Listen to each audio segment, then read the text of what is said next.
ஓம் முருகா, ஓம் முருகா, ஓம் முருக கடவுளே சரணம். முத்தையா சுவாமிகள் மந்திரம் என்றால் என்ன என்பது பற்றி ஓரிரு வார்த்தைகளே எனக்குச் சொன்னார். அவர் சொன்னவற்றிலிருந்து புரிந்து கொண்டவற்றை இன்று நினைவுக்குக் கொண்டு வந்தேன்.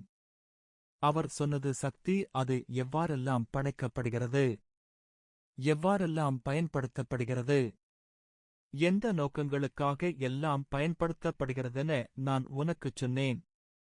சக்தியை உருவாக்கும் ஒரு முறைதான் மந்திரம். கணக்குகளை தீர்க்க நீங்கள் வெவ்வேறு விதமான சூத்திரங்களை பயன்படுத்தும்போது உங்களுக்கு அச்சூத்திரங்களின் மகிமை உங்களுக்கு புரிகின்றது. மந்திரமும் அவ்வாறு புரிந்து கொள்ள வேண்டிய ஒன்றுதான். காயத்ரி மந்திரம் என்பார்கள். கோயில்களில் பூசகர், ஏன் உலகில் உள்ள எல்லா சைவக் கோயில்களிலும் காயத்ரி மந்திரத்தையே உச்சரித்து பூசகர்கள் பூசை செய்கிறார்கள் என்பதை நீர் உணர்வீரா? அது மட்டுமல்ல, பிரணவ மந்திரம், இன்னும் சொல்லில் அடங்காத மந்திரங்களை சைவர்கள் பயன்படுத்துகிறார்கள் என்பதை நீர் அறிவீரா? நான் பயன்படுத்தும் ஒரு மந்திரம்தான் ஓம் முருகா, ஓம் முருக கடவுளே சரணம். இனி நான் இந்த மந்திரத்தை எப்படி உருவாக்கினேன் எனச் சொல்ல வருகின்றேன். இப்போது நான் சொல்ல வருவது அவர் சொன்னதல்ல. அவர் குறிப்பாகவே உரைத்தார். நான் புரிந்து கொண்டதைச் சொல்லுகின்றேன். எனது பேரர்களில் ஒருவனுக்கு சக்தி பற்றி நான் சிறிய வயதில் அவனுடன் கதைத்தபோது, அவன் எனக்கு ஆசிரியரோ ஒரு அனுபவசாலியோ அல்லது புத்தகத்தில் இருந்து அவன் வாசித்ததையோ எனக்கு விளக்க முயற்சித்து ஒரு சிறிய கடதாசித் துண்டை சீப்பினால் காந்தமாக்கிக் காட்டினான். காந்தமாக்கக்கூடிய பொருள்கள், காந்தமாக்குகின்ற முறைகள், காந்தத்தின் பயன்பாடுகள் பற்றி மாணவர்களே நீங்கள் பாடசாலைகளில் கற்றீர்கள். முத்தையா சுவாமிகளும் எனக்கு கற்பித்தது அதுதான். ஐம்புலன்களைப் பார், இது உனக்கு யாரோ கொடுத்தது என எடுப்போம். இது ஒவ்வொன்றும் சக்தி பிறப்பிக்கக்கூடியது. அவற்றினால் பிறப்பிக்கக்கூடிய சக்தியை நல்லறத்துக்கும் பயன்படுத்த முடியும், தீயறத்துக்கும் பயன்படுத்த முடியும். வாயிலிருந்து பிறப்பிக்கும் சொல் குறிப்பிட்ட முடியாத அளவு சக்தி கொண்டது. வாயிலிருந்து ஒரு சொல் புறப்பட்டதென்றால் அது எவ்வாறான நல்ல செயலைச் செய்யும் என்பதையோ எவ்வாறான தீய செயலைச் செய்யும் என்பதையோ நீங்கள் கண்கூடாகக் கண்டிருப்பீர்கள் அல்லது நாடகங்களில் பார்த்திருப்பீர்கள். ஒரு சொல்லே கொலையையும் தூண்டும், கிரீடத்தையும் கொடுக்கும். இதனை நான் இங்கு விளக்க வந்தால் பல நாள் எடுக்கலாம். தீயினால் சுட்ட புண் ஆறும் ஆறாதே, நாவினால் சுட்டவடு. சொல் பொருத்தமாக பயன்படுத்தப்பட வேண்டும். ஒரே சொல்தான் எல்லா இடத்திலும் வடுவை உண்டாக்குகிறதென எடுத்துக்கொள்ள முடியாது. அதுபோலத்தான் கடவுளைத் தேடுவதற்காக ஒவ்வொருவரும் பயன்படுத்திய சொல்லும் வேறு வேறாக இருந்தது. அது ஓம் என்ற தனிச் சொல்லாகவோ, சிவாய நம என்ற ஐந்தெழுத்துச் சொல்லாகவோ, காயத்ரி மந்திரம் என்ற பெரிய வசனமாகவோ இருந்திருக்கின்றது. எல்லாம் வாயிலிருந்தே வந்தவை. அந்தச் சொல்லை உச்சரிப்பதில் விடயம் தங்கியில்லை. அந்தச் சொல்லை உச்சரித்தவர் உடலில் உறைந்துள்ள ஆன்மா கடவுளைத் திடமாக நம்பி அந்தச் சொல்லை உச்சரிக்குமானால் அதனால் கடவுள் என்னும் காந்தாசக்தியை அணுக முடியும். அது மட்டுமல்ல, 1000 தடவைகள் ஒருவர் அந்த சொல்லைச் சொல்லத் துணிந்தாரானால் ஓரளவுக்கு அவருக்கு கடவுளை நெருங்கும் நம்பிக்கை உருவாகிறது. அவர் ஒரு நாளல்ல பல நாள் இவ்வாறு பல தடவைகள் செய்து வருவாரானால் கடவுள் சிறிது சிறிதாக தன்மேலான நம்பிக்கை கொள்ளும் தீர்மானத்துக்கு வழிசமைத்துக் கொடுக்கிறார். நாஸ்திகனும் ஆஸ்திகனாகலாம். அதனால் தான் சிறு பிள்ளைகளுக்கு அறநெறிப் பாடல்களை மனனம் செய்விக்கின்றார்கள்.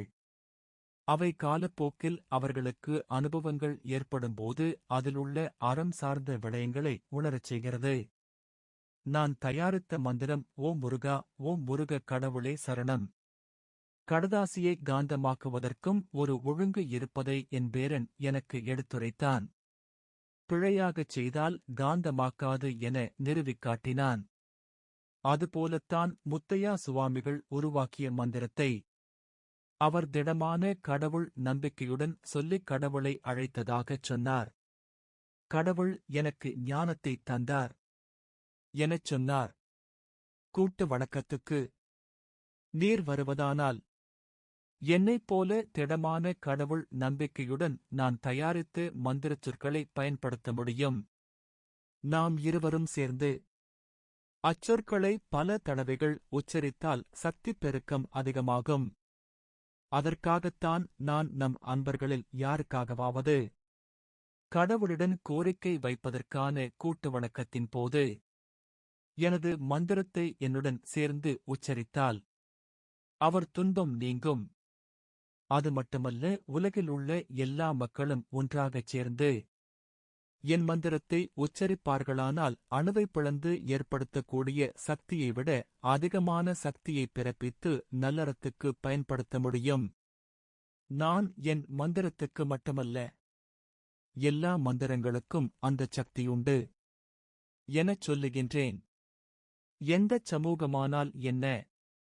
அந்தச் சமூகம் ஒரே மந்திரத்தை கூட்டு வணக்கத்தின் போது கடவுள் மேலான முழு நம்பிக்கையுடன் ஒரே வேளையில் உச்சரிக்குமானால் அந்தச் சமூகத்தின் கோரிக்கைகள் நிறைவேறும். முஸ்லிம்கள் 5 வேளை கூட்டு வணக்கம் செய்கிறார்கள். அவர்கள் கூட்டு வணக்கம் இறைவன் விரும்பும் நல்லறத்தை நோக்கியதானால் அவர்கள் கோரிக்கையை கடவுள் நிராகரிக்க மாட்டார். அதுதான் நான் கூட்டு வணக்கத்தைச் செய்யுங்கள், 5 அல்ல அதற்கு மேற்பட்ட தடவைகள் கூட்டு வணக்கத்தைச் செய்யுங்கள்.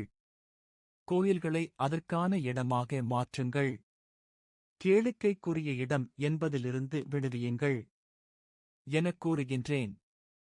நான் என் மந்திரத்தைத்தான் சொல்லிக் கடவுளை அழையுங்கள் என சொல்லுவதில்லை. உள்ளன்புடன் எந்த மந்திரத்தையாவது சொல்லி கடவுளை அழையுங்கள்.